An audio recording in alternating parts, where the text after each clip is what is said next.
नमस्कार, स्वागत है आप सभी का प्राइम न्यूज लाइव पर। मेरा नाम है आरती अग्रवाल। उत्तर प्रदेश का शहर नोएडा आज एक बार फिर सुर्खियों में है।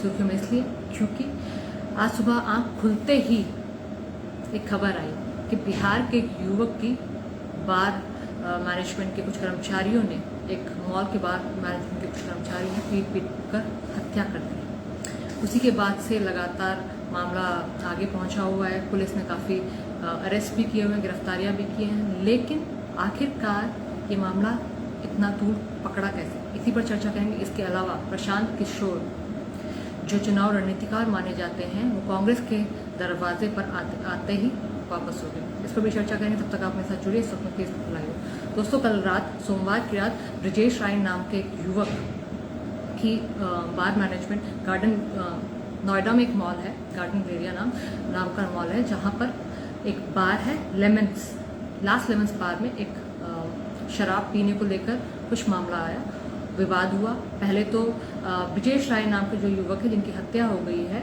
वो अपने दोस्तों के साथ एक अपनी कंपनी की तरफ से, अपने ऑफिस की तरफ से पार्टी में गए थे। उसके बाद उन्होंने और शराब मांगी जो बार मैनेजमेंट ने देने से इनकार कर दिया। बार मैनेजमेंट का कहना है कि उन्होंने कहा कि पहले आप बिल पे कीजिए, उसके बाद ही और शराब मिलेगी, लेकिन ब्रजेश और उसके साथी और शराब मांगने की जिद पर अड़े रहे। ऐसा कहना है। जो बार मैनेजमेंट की तरफ से जो दलीलें दी गई हैं वो स्टेटमेंट है। वो ये कहते हैं कि हमने लगातार रिक्वेस्ट की कि आप पहले बिल पे कीजिए, जितनी आप शराब पी चुके हैं या फिर जो भी खाना है पहले बिल पे कीजिए, उसके बाद ही और शराब मिलेगी। लेकिन ब्रजेश राय और उसके जो साथी थे, जो ऑफिस की तरफ से पार्टी में गए थे, ऑफिस की पार्टी होती है बट वीकडेज में, सप्ताह के पहले दिन पार्टी थी, बहुत सारी चीज़ें सवालों के घेरे में हैं, तो उन्होंने कहा नहीं, पहले और शराब चाहिए, उसके बाद ही हम बिल पे करेंगे। लेकिन फिर जो बार बाउंसर्स थे उन्होंने शायद कहा सुनी ज़्यादा बढ़ गई, विवाद ज़्यादा बढ़ गया, तो मारपीट हुई, जिसमें ब्रजेश राय को बहुत पीटा गया। उसके बाद कहा जा रहा है कि हॉस्पिटल उनके दोस्त उनको लेकर गए, लेकिन हॉस्पिटल में डॉक्टरों ने डेड घोषित किया, मृत घोषित किया। उसके बाद आज सुबह जब गिरफ्तारियां हुई, लगातार गिरफ्तारी, पहले तो मामला इस बात को लेकर तूल पकड़ा कि क्या बिहार के लोग यूपी में सेफ नहीं है। मामला इस तरह, ये एंगल दिया जाने लगा। उसके बाद 8 गिरफ्तारियां इनिशियली पुलिस की तरफ से कर ली गई थी, लेकिन अब जब पोस्टमार्टम रिपोर्ट सामने आई है थोड़ी देर पहले, पोस्टमार्टम रिपोर्ट में ये खुलासा हुआ है कि ब्रजेश राय की मौत सर पर चोट लगने की वजह से, उनके सिर पर चोट लगी थी, जिसके कारण उनकी मौत हो गई। हाथापाई हुई, मारपीट हुई, दोनों तरफ से मारपीट हुई, दोनों तरफ से काफी गहमा गहमी हुई। लेकिन जो ब्रजेश राय की पत्नी है, वो नोएडा डीपीएस में पढ़ाती हैं, उनका कहना है, उन्होंने काफी इल्जाम भी लगाया, उनका कहना है कि शायद उनके दोस्त पहले टाइम पर उनको अस्पताल भी लेकर नहीं गए। तमाम बातें हैं, तफ्तीश का मामला है, बहुत लंबी तफ्तीश का मामला है। लेकिन जहां एक तरफ योगी आदित्यनाथ की सरकार लगातार ये वादे करती है, दावे करती है कि नोएडा और पूरा उत्तर प्रदेश काफी सेफ हो चुका है, बिल्कुल ये जायज नहीं है ठहराया जाएगा इस बात को कि भाई सूबे का मुखिया आके हर चीज की तहकीकात करे या फिर कुछ भी। लेकिन सुरक्षा की अगर बात की जाए तो सुरक्षा की बात जब आ जाती है सामने, तब यूपी में ये कहा जाता है सुरक्षा नहीं है, आए दिन लड़ाई होती रहती है और तमंचावाद, ये सब बात, तमाम चीज़ें लगातार होती रहती है। लेकिन इतना बड़ा मामला नोएडा में, दिल्ली से सटा नोएडा है, जहां नोएडा सबसे ज़्यादा सेफ माना जाता है आजकल। एक तो फिल्म सिटी है उसके, और इससे बड़ी बात ये कि जो गार्डन गैलेरिया मॉल है उसके पास में बहुत करीब ही पुलिस स्टेशन है। पुलिस का भय नहीं है लोगों को, लोग आराम से लड़ाई करने लग जाते हैं। बार खोलने की भी एक टाइमिंग है, तमाम चीज़ें हैं, सारी चीज़ें होती है, लेकिन एक तरह से अग्रेशन। लेकिन चिंता का मामला इसलिए है कि किसी शख्स की मौत हुई है, 35 साल के युवक थे, और साथ ही साथ नोएडा पुलिस का ये कहना है कि रात होते होते जो लोग फरार हुए हैं, इनको पीटकर, जो बार बाउंसर कहे जा रहे हैं, उनको रात तक ही नोएडा पुलिस गिरफ्तार कर लेगी। ये दावा नोएडा पुलिस की तरफ से किया गया है। लेकिन जहां एक तरफ आधे से ज़्यादा नॉर्थ वाले, जो चाहे वो बिहार के हों, चाहे यूपी के हों, चाहे वो दिल्ली के हों, चाहे हरियाणा से भी हों, वो सब लोग नोएडा में, मैक्सिमम लोग नोएडा दिल्ली में काम करने के लिए आते हैं। लेकिन वहीं बात ये आ जाती है कि सुरक्षा कहाँ पर। आए दिन ऐसी घटनाएं होती रहती है, तो जो पहले वाला उत्तर प्रदेश था, क्या अभी भी वैसा ही उत्तर प्रदेश बना हुआ है? सवाल धीरे धीरे सुलझेंगे। लेकिन एक पत्नी ने अपना पति खो दिया, एक माँ बाप ने अपना बेटा खो दिया, अचानक सिर्फ पार्टी में गए थे और ये सोचा भी नहीं होगा किसी ने कि वो वापस भी नहीं आएंगे। खैर, मामला अभी जांच में है। जांच के दावे तो बहुत किए जा रहे हैं, साथ ही साथ दोस्तों की भी बयान लिए जाएंगे, बयान लिए भी जा चुके हैं और बार मैनेजमेंट की तरफ से भी काफ़ी सारे बयान लिए गए हैं। लेकिन अब नोएडा पुलिस को ये देखना है कि वो जल्दी से गिरफ्तारी करके जो भी कसूरवार हैं उन्हें जेल के सलाखों के पीछे पहुंचाए और साथ ही साथ मामला आगे कोर्ट में चलेगा। चलिए हम आ जाते हैं अपने अगले टॉपिक पर, प्रशांत किशोर जो ऐसा लग रहा था कि कांग्रेस में शामिल हो जाएंगे और ऐसा लग रहा था कांग्रेस में जान फूंक देंगे, कांग्रेस को संजीवनी बूटी मिल जाएगी प्रशांत किशोर के नाम पर। लेकिन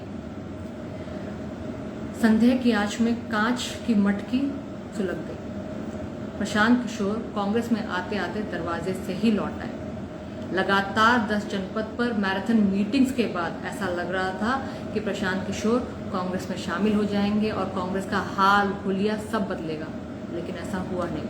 आज दिन में रणदीप सुरजेवाला कांग्रेस प्रवक्ता ने ये ट्वीट कर बताया कि प्रशांत किशोर कांग्रेस में शामिल नहीं हो रहे, जिसके थोड़ी देर बाद प्रशांत किशोर ने भी ट्वीट किया और उन्होंने भी ये जानकारी दी, जी हाँ, मैं कांग्रेस में शामिल नहीं हो रहा और जो कांग्रेस ने मुझे आमंत्रण दिया था, निमंत्रण दिया था, उसको मैं ठुकरा रहा हूँ, मैं कांग्रेस का हिस्सा नहीं बन सकता।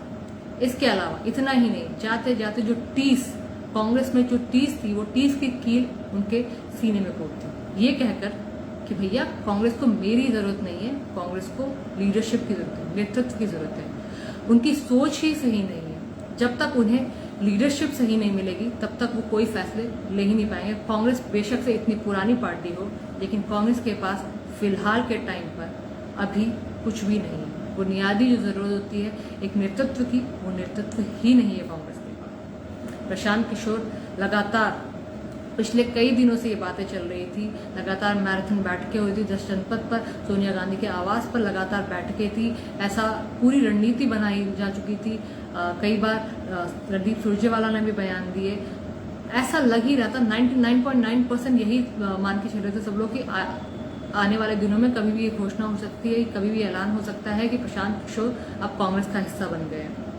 उन्होंने 2024 चुनाव को, लोकसभा चुनाव को ध्यान में रखते हुए कांग्रेस के लिए रणनीतियां तैयार की, पूरा लेखा जोखा, इतनी सारी उनकी बहुत सारी प्रेजेंटेशन देखी गई, सुनी गई, बहुत अच्छी प्रेजेंटेशन उन्होंने दी और इसके अलावा कागज बनाए गए, देखे गए, लेकिन आखिरकार प्रशांत किशोर ने कांग्रेस का साथ देने से पहले ही कांग्रेस का साथ छोड़ दिया, जिसकी टीस की कील जो है कांग्रेस के दिल में जरूर चुभ रही होगी। और साथ ही साथ ये भी कह दिया कांग्रेस में हर चीज़ की कमी है, कांग्रेस में इंटेलिजेंस की भी कमी है। उनका एक स्टेटमेंट है, उन्होंने कहा है कांग्रेस बिना लीडरशिप की पार्टी है, अपने कुनबे को नहीं संभाल सकती। जब तक पार्टी में नेतृत्व नहीं होगा तब तक पार्टी किसी चीज़ को नहीं संभाल सकती। जो उनकी कांग्रेस की दीवारें जर्जर हो रही हैं, जिनको मरम्मत की ज़रूरत है और दीवारों पे दरारें पड़ गई हैं, वो नहीं, उनको कोई भी रिपेयर नहीं कर सकता। मैं तो बिल्कुल नहीं रिपेयर कर सकता, क्योंकि कांग्रेस की जो मैराथन मीटिंग का नाम दिया था एम्पावर्ड एक्शन ग्रुप, लगातार बैठकों का दौर पता नहीं पिछले कई दिनों से चल रहा था, लगातार कई हफ्तों से चल रहा था, जिस पर खुद वरिष्ठ नेताओं ने कई बार बयान दिया, मल्लिकार्जुन खड़गे हो, तमाम लोग उस पर बयानबाजियां कर रहे थे। साथ ही साथ ये भी कहा जा रहा था क्योंकि प्रशांत किशोर अलग अलग पार्टी में एक टाइम पर रह चुके हैं, जेडीयू का हिस्सा रह चुके, फिर जेडीयू को छोड़ दिया था, बहुत सारी पार्टियों का हिस्सा रह चुके हैं, तो इससे उनकी जो राजनीतिक सोच है वो क्लियर नहीं है।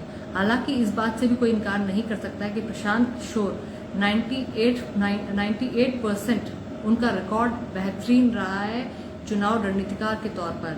मैक्सिमम चुनाव जिस भी पार्टी ने प्रशांत किशोर यानी पीके का सहारा लिया है, मैक्सिमम चुनाव उन पार्टियों ने जीते हैं। बहुत सारे एग्जाम्पल है, चाहे पिछले साल का एग्जाम्पल ही ले लिया जाए, जब पश्चिम बंगाल की मुख्यमंत्री ममता बनर्जी ने पीके का सहारा लिया था चुनाव की रणनीति बनाने में और बड़े मार्जिन से ममता बनर्जी ने, उनकी पार्टी ने जीत हासिल की थी। हालांकि वो चुनाव हार गई थी, लेकिन ममता बनर्जी की पार्टी ने बड़े ही मार्जिन से जीत हासिल की थी, जहां एक टाइम पर ये लगने लग गया था कि भाई बीजेपी बहुत अच्छा कर रही है, अब बीजेपी की पैठ बंगाल में भी हो जाएगी। लेकिन ये पीके की रणनीति ही थी जो तृणमूल कांग्रेस अपना किला बचा पाई, और सिर्फ बचा नहीं पाई, बहुत अच्छी तरह दोबारा खड़ी कर पाई।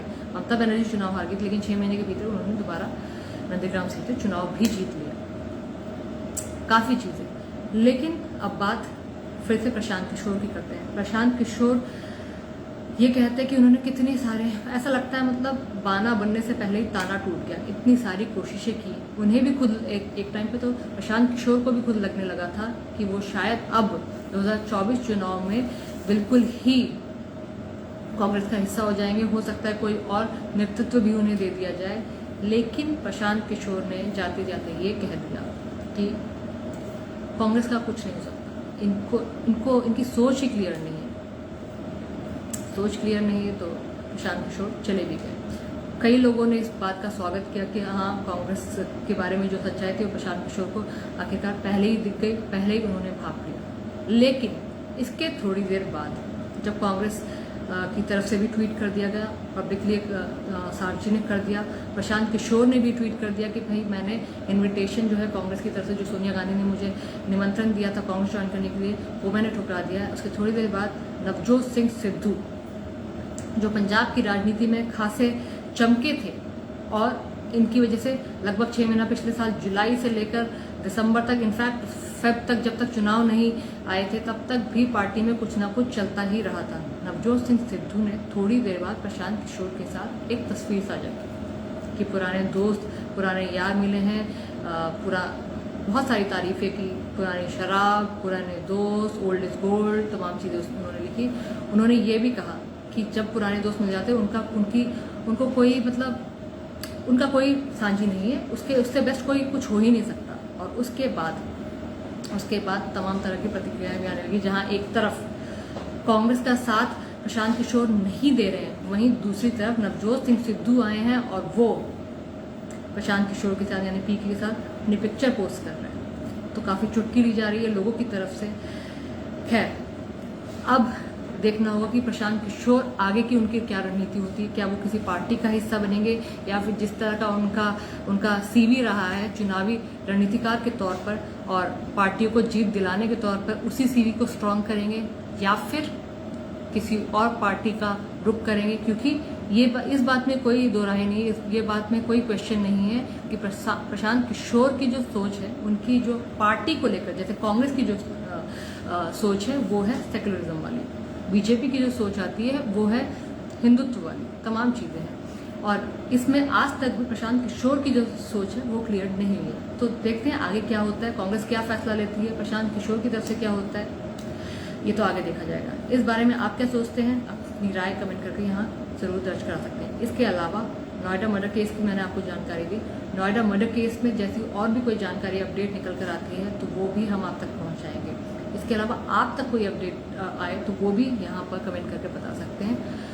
और एक और बात मैं आपको बता दूँ, अगर आप किसी और टॉपिक पर, किसी अच्छे टॉपिक पर इंफॉर्मेशन चाहते हैं, चर्चा चाहते हैं तो वो भी हमें बता सकते हैं। चलिए दोस्तों, अब आपसे विदा लेती हूँ, अपना बहुत ख्याल रखिए।